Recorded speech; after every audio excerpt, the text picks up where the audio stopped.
You know that feeling? You open a brand new planner and instead of feeling organized, you just feel overwhelmed. Yeah, you're definitely not alone. So today we're going to deconstruct a planner that was designed specifically for the ADHD brain to really understand the principles that make it tick. Let's start taking it apart.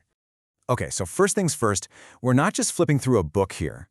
I think it's way better to see this as a guided tour of a toolkit. Every single page, every section is a specific tool designed to tackle a really common challenge of living with ADHD. What I really want to do is explore the why behind each and every one. And that kind of brings us to the big question, right? What does ADHD-friendly even mean, anyway? Because it's not about pretty colors or some cheesy motivational quotes. It's all about function, it's about structure, and really a deep understanding of executive function, which is basically the CEO of your brain, the part in charge of planning, organizing, and, getting stuff done. The core concept, the big idea behind all these tools, is building an external brain. See, your mind is for having ideas, not for holding them. A system like this is designed to let you outsource all the remembering, the organizing, and the prioritizing, which frees up so much of your precious mental energy. All right, let's dive into the foundation, structuring the everyday. This is where we tackle challenges like time blindness, that weird feeling that time is either now or not now. This is where the battle against that feeling and the overwhelm it creates is so often won or lost. Now check out this combination here. It's really clever. On the left, you've got the weekly timetable. That gives you the bird's eye view, right? It helps you see where the big blocks of your time are supposed to go.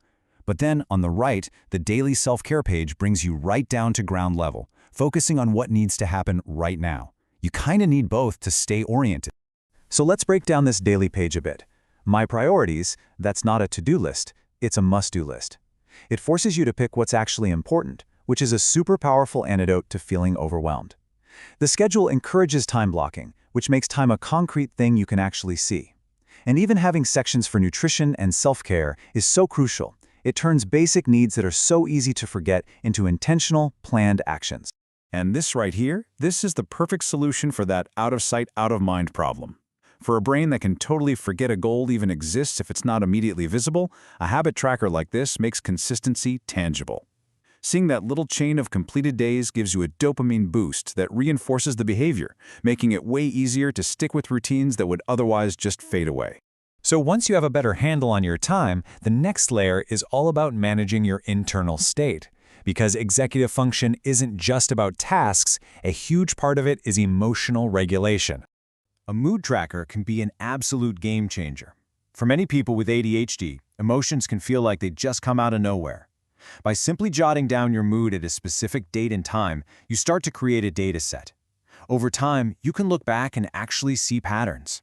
Maybe that 3 p.m. slump is a real thing, or maybe certain meetings are always triggers. Having that data gives you the power to anticipate and manage it. So it's really helpful to see these as two different kinds of tools. On one side, you have tools like the compass. They're proactive. They help you set an intention and decide how you want your day to go. And on the other side, you have tools that are more like a map. They're retroactive, helping you look back at where you've actually been. You need both, right? The compass to set your direction and the map to understand the journey. Okay, what about those huge, intimidating projects? The ones that are so big you have no idea where to even start. This is what so often leads to task paralysis, that feeling of being so overwhelmed that you can't do anything at all. This is the answer, the project planner. Think of it less as a plan and more like an instruction manual that you're writing for your future self. It takes a vague, scary idea like renovate the kitchen and turns it into a concrete series of steps you can actually follow. So here's why this layout is so brilliant. It systematically defeats executive dysfunction. Step 1, you define the goal, which gives you a clear finish line. Step 2, you list the steps, and this is probably the most important part. It breaks the monster down into bite-sized, non-scary pieces. Step 3, you list materials, which removes that friction of starting. And step 4, a dedicated box for ideas, is just genius. It gives those brilliant but distracting thoughts a place to go so they don't derail the main task. Now let's talk about all the little details of life that can create so much mental clutter and, well, lead to some pretty impulsive decisions if they aren't managed. These trackers might seem minor, but they're incredibly powerful tools against impulsivity. An online shopping tracker externalizes your spending. It forces a pause between the impulse and the action, turning an invisible digital click into a concrete written record. That small moment of friction can be a huge help in curbing impulse buys. The same goes for an inventory tracker. It helps you know what you already have so you don't buy duplicates. And this right here is the key takeaway. The goal isn't just to make lists, it's to build reliable systems. A good system means the decision is already made. You don't have to use willpower or mental energy in the moment, you just follow the system you already built for yourself. Finally, let's zoom all the way out. After managing the days, the emotions, and the projects, how do you make sure you're building a life that actually feels balanced and fulfilling? This tool is fantastic for that. The Wheel of Life gives you a quick, visual snapshot of your entire world.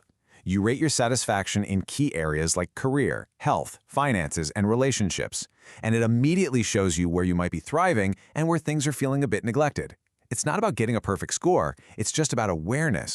Take a second and just think about it. If you were to fill this out right now, which sections would be full? Which would be a little emptier? This isn't for judgment, it's just a really powerful way to check in with yourself. And I think this really just sums it all up. This isn't about becoming a perfectly organized robot. It's about giving your brain a patient, non-judgmental partner. Some weeks you'll use it every day, and some weeks you won't, and that's totally okay. The system will be there when you're ready to pick it back up. So I'll leave you with this question. It doesn't have to be a whole system. Maybe it's your mood at noon, maybe it's how much water you drink, maybe it's just one priority for the day. What's one small thing you could write down tomorrow to start building a better partnership with your own brain?